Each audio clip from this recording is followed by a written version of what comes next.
मेरा एक लड़का था, लेकिन वो अभी मेरे साथ नहीं रहता। तुम्हारी तरह बड़ा हो गया है ना, तो अब उसको माँ की ज़रूरत नहीं। अब दिन ही कितने बचे हैं और ज़्यादा भूख भी नहीं लगती, तो मेरा गुजारा चल जाता है। इंसान अपना बचपन कभी नहीं भूलता। यही तो वो समय होता है जब वो बिना कुछ सोचे सिर्फ अपनी छोटी सी दुनिया में मस्त रहता है। बारिश का सड़क पर जमा पानी काफ़ी होता है हमारे मन को लुभाने के लिए। छोटी छोटी बातों में बड़ी खुशी मिलती है।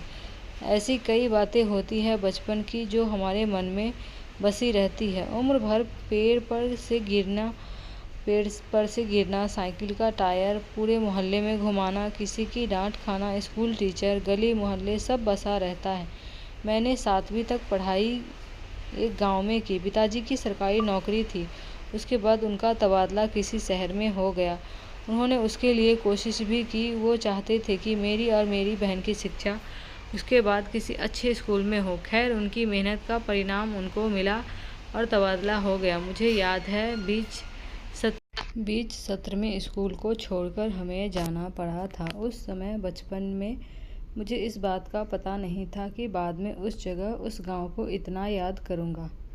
तब मैं इसी बात से खुश हो रहा था कि हम नए घर बड़े शहर जाएंगे। कई साल बीत गए, लेकिन फिर वहां जाना नहीं हुआ।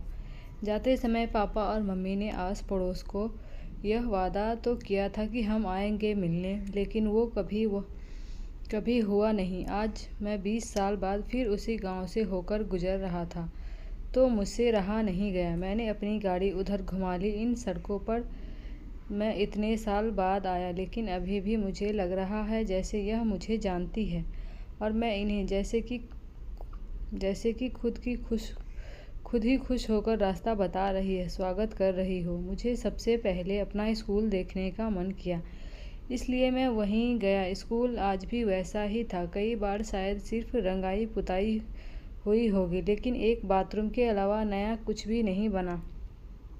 शायद थोड़ी देर में अपनी आंखों से स्कूल को देखता रहा। आधी छुट्टी के समय बच्चों को देखकर मुझे अपना बचपन याद आ गया। बच्चों को भीड़ स्कूल के गेट के बाहर जमा हुई। एक अम्मा अपना टोकरा लिए वहां बैठी थी। हमारे समय में भी यही होता था। हम लोग भी ऐसे ही जमा हो जाते थे टोकरा लिए। हमारे समय पर कोई आता था, टोकरे में खट्टे मीठे बहुत सी तरह तरह की चीज़ होती थी। उन्हीं यादों को फिर से एक बार जीने के लिए मैंने भी उस अम्मा के टोकरे से कुछ लेने को सोचा। मैं फिर एक बार बच्चा बन उस अम्मा के टोकरे की ओर चला। बच्चों के हाथों के बीच मैंने भी अपना हाथ उस अम्मा की ओर किया। अम्मा ने ऊपर मुंह करके देखा और मुझे पूछा, क्या चाहिए? चेहरे पर झुर्रियाँ आंखों को मीचकर बार बार वो देखती थी। चेहरा मुझे जाना पहचाना लगा। मैंने पहचाना कि यह वही है जो हमारे समय पर भी आती थी। पहले से ज़्यादा बूढ़ी हो गई थी, इसलिए मुझे पहचानने में थोड़ा समय लगा। इतना समय बीत गया, लेकिन आज भी यह उसी स्कूल के बाहर अपना टोकरा लिए आती है। यह सोचकर मुझे थोड़ा आश्चर्य हुआ, समय जैसे उनके लिए रुक गया हो।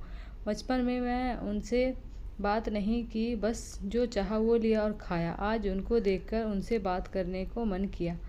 वो मुझे नहीं पहचानती शायद, लेकिन मुझे लगता है मैं उन्हें अच्छे से जानता हूँ। कुछ देर मैं इन्हीं ख्यालों में, तब तक स्कूल की घंटी बजी और उनके आसपास मंडराते बच्चे वापस अपनी क्लास की ओर भागे। अम्मा भी अपना सामान समेट रही थी। मैंने उनसे कहा, अम्मा आप अभी तक आती हैं? हमारे समय में आप आती थी। उन्होंने अपनी हिलती गर्दन और छपकाती पलकों से मेरी ओर देखा। कान से कम सुनता था शायद। इतना कहने पर भी उन्होंने फिर एक बार मुझसे पूछा, क्या? कहा, माफ़ करना, थोड़ा कम सुनाई देता है। मैंने फिर वही बात दोहराई। अम्मा को सुनकर बहुत अच्छा लगा, बहुत खुश हुई। मुझसे कहा, खुश रहो बेटा, ऐसे ही तरक्की करते रहो। इतना कहकर उन्होंने मेरे सर पर हाथ रखा। फिर वो अपने काम में लग गई, सामान समेटने में। मैंने पूछा, अम्मा आप अभी तक आती हैं? आपके घर में कोई और नहीं? अम्मा बोली, नहीं है, अभी मेरा एक लड़का था, लेकिन वो अभी मेरे साथ नहीं रहता।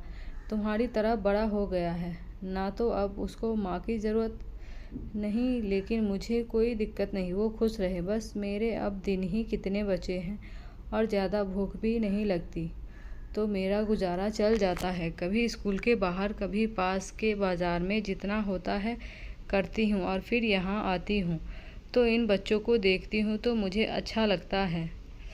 अपनी बात ख़त्म करते ही उन्होंने कहा, अच्छा बेटा, खुश रहो। इतना कहकर वो जाने लगे। इस उम्र में उन्हें देखकर मुझे ऐसा लगा कि उन्हें कोई उम्मीद नहीं है, ना ही किसी से कोई शिकायत। वो उनके बेटे के बारे में मैंने सोचा और पूछूं, लेकिन फिर मैंने ये सोचकर नहीं किया कि क्या पता उन्हें तकलीफ़ हो। मैंने उन्हें रोका और उन्हें कुछ रुपये देना चाहा। पहली बार उन्होंने बेमन से कहा ना। मुझे पता था उन्हें इसकी ज़रूरत है। कुछ देर बाद मानी और उनके आँखों से अब आंसू आने लगे। इस उम्र यह सब देखना कितना पीड़ादायक होगा। अगर हमारे माँ बाप हमारे बचपन में हमें ना संभालते, जब हम बेबस थे, तब शायद कोई बड़ा ही ना हो पाता। लेकिन जब उन्हें ज़रूरत होती, तब अगर हम ना उनके साथ ना हो या उन्हें 2 वक्त का खाना भी ना दे सके तो इससे बड़ी कोई शर्म की बात नहीं। मुझे यह सोचकर सुकून आया कि अच्छा हुआ मैं अपने बचपन के स्कूल गया। मैं कोशिश करता हूँ हर महीने उन्हें कुछ रुपये भिजवाने की।